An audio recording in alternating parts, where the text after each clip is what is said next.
Hi, this is Louise Radford on 28 June 2018.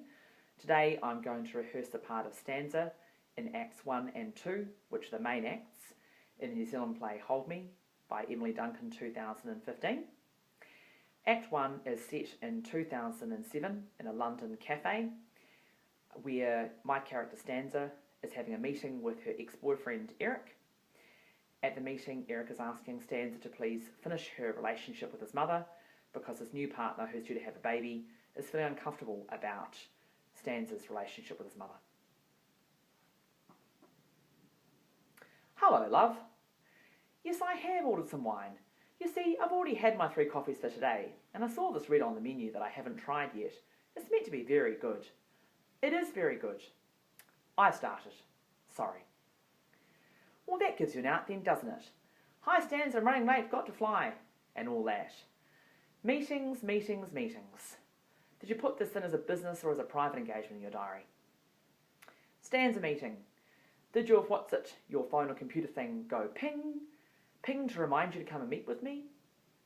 Reminder, Stanza meeting. Or did you put a note in your diary so your secretary wouldn't schedule anything at the same time? Or did you just say, I'll be out for a bit, take messages?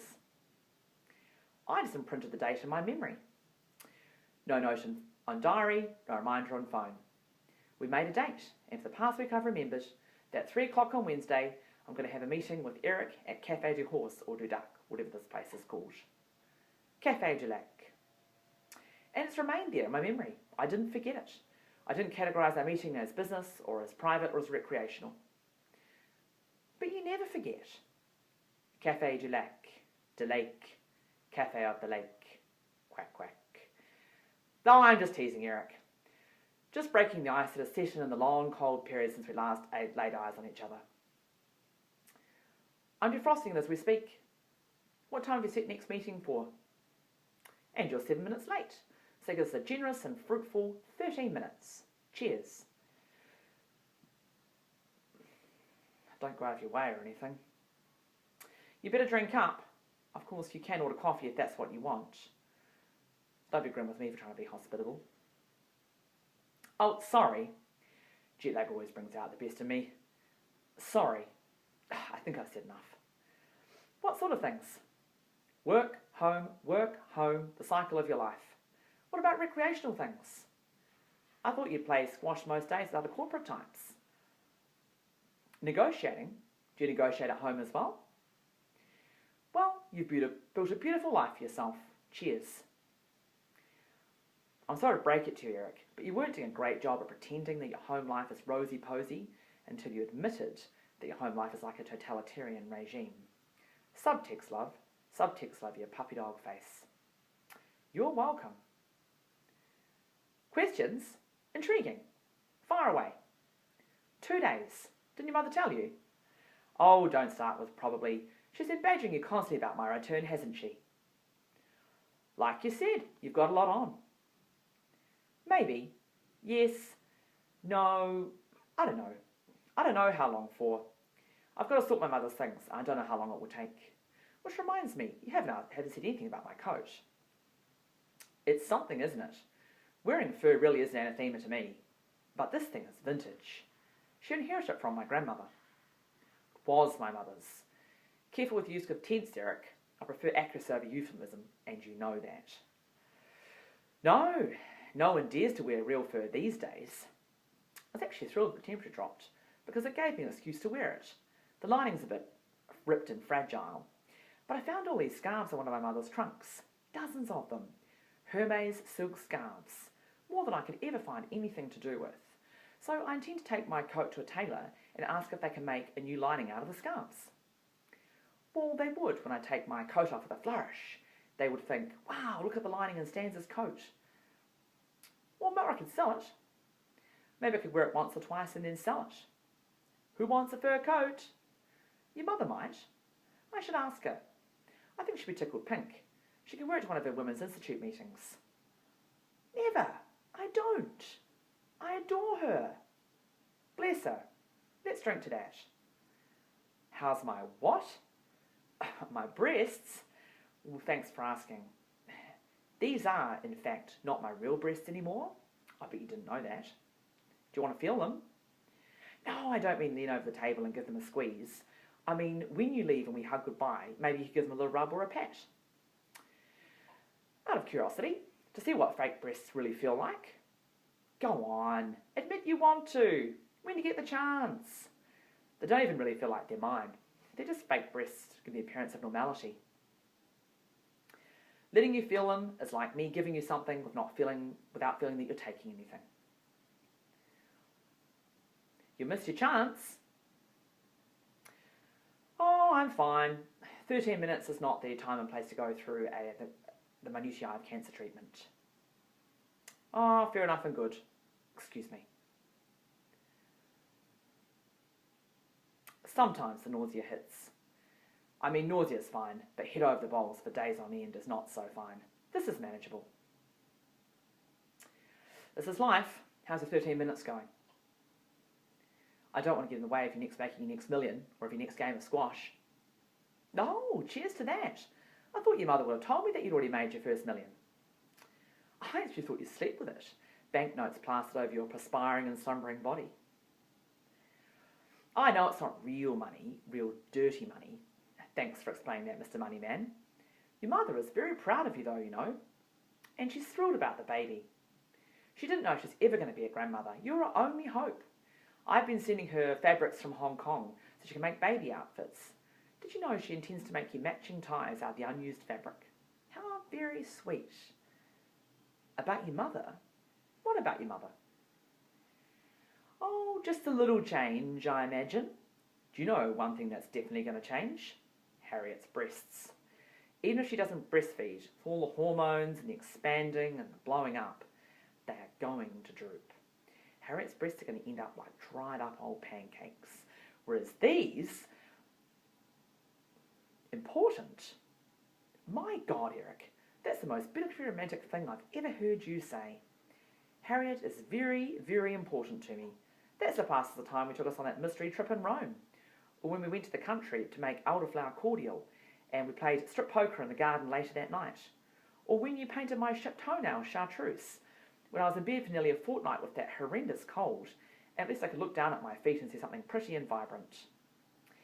Every woman I've ever met yearns to be considered important. You've unlocked the female riddle, Eric. Freud will be rolling in his grave. So here's to importance, you supercilious fuck. Sitting there in your soup with your BlackBerry buzzing, popping up with little messages saying things like, reminder, your 13-minute meeting with Stanza is up. Ditch her so you can continue to resume more important pursuits, such as making your next million, or finding out if Harriet wants soul at home tonight, or whether you've got to bring home an Indian takeaway.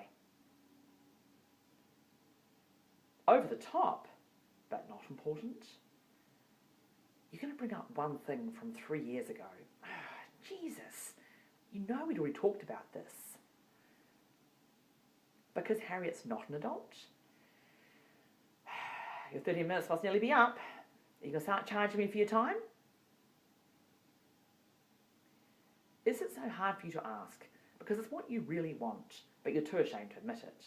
Or is it because it's what Harriet wants, and you've been sent here to do this? I don't know, Eric. I don't know how it needs to be right now. I don't live your life. However, as much as it hurts me what you're asking, it'd be unreasonable for me to refuse it. So, we can conclude this meeting having resolved it in a manner that is appropriate to your life and arrangements and how it needs to be right now. I could be generous and say you're not a bastard. Just very dense. I don't doubt your sincerity. I just don't think you've thought it through. I don't want to get in the way of your impending good home life, but there are some home truths. 1. I should take just as much responsibility as you for not starting a fight to save our engagement. And I do. I lost the will to solve our problems at the time and lost the will to compromise. As much as it caused heartbreak for both of us, it's probably best that things happen when they did, rather than 6 months after we set up a Wendy house with the profits of a wedding register. And the second truth, and this probably won't come as a total surprise to you, I have been using, for want of a better word, your mother as a surrogate to substitute for my mother's own very well-known shortcomings. I adore your mother with my entire soul. She's one of the delights of my world. And for that reason, I'm not prepared to bring strain on her or on her family.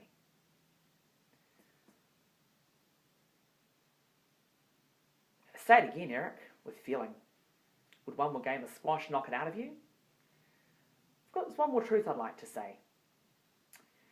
When I left you, I didn't sleep around or do drugs. I actually put on weight. It's because when I went to Hong Kong, I ate pineapple buns when I first got there for a period, which was a good thing, because the extra fat stores helped me withstand the chemo when the cancer came. So, aside from that little interruption, before that, I threw myself into my work. I was so deluded that I thought that I'd be content with doing that for a year, and that I'd come back here and you'd be waiting for me, or that you'd come out to Hong Kong before the year was up. I was that deluded and arrogant. I confused comfort with our relationship with complacency, and when your mother informed me about this person Harriet and you were moving in with her, I just numbed it out because it wasn't a part of the construction that I'd created.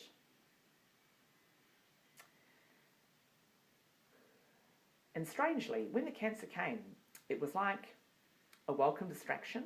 It kind of justified us not having got married.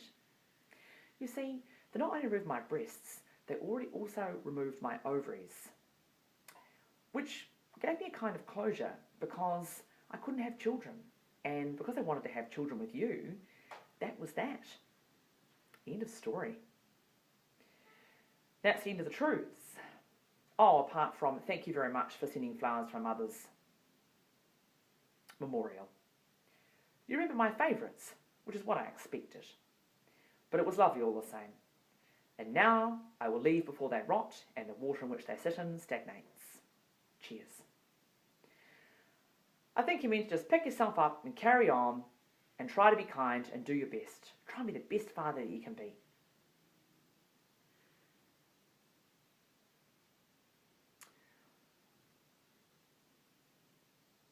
And don't worry about me.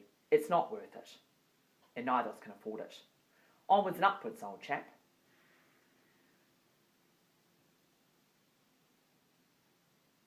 Can you do me a favour? Can you give this coat to your mother?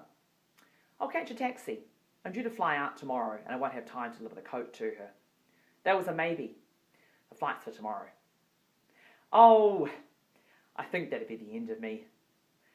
Eric, are you thinking about filling my breasts? I think your blackberry's buzzing. I don't want to get in the way of you making your next million. Give my love to your mother. And that's the end of Act 1.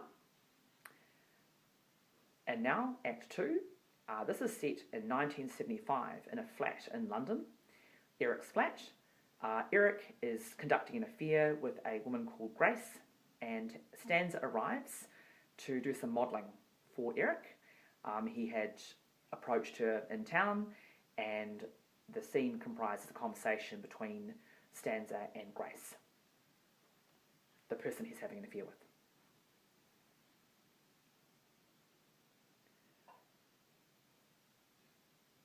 I was starting to worry that I'd come to the wrong place. Some of these flats don't look like flats. Oh, hello. Did I interrupt anything? Well, that'd be nice. Thank you for saying that I enjoy working with him. Do you own a place in the country? That reminds me, do you know who owns that Jag which is parked round the corner? Green. A couple of lads have smashed the passenger window and they're rooting around in the glove box when I passed. I don't know. It sure does stand out, though. I didn't. It Stanza. Yes. Well, what are you, fur coat and no knickers? The gas has run out. We need some coins. I don't suppose you could slip at one of your rings, or some pearls. Eric might have some coins. Depends if I'll have to take my clothes off or not. No, I haven't modelled before. You'd have to ask him. He approached me on the Portobello Road. He gave me his card. It all seemed very proper. Are you married? I didn't assume so. You said you were his patron. Is it hard? Patronising an artist. Is having an affair hard? Is marriage hard? Marriage? What if others have seen what you've done? Why did you want to get away from your parents? Yes. Oh, Well, thanks for the advice. Happy days. Is that the price of patronage, having him sort your problems? Have you ever modelled for Eric before? So he can have your picture? Sounds like a fire trap. I made it. Yes. Why? It's only rayon, but I thought you knew that. What kind of figure?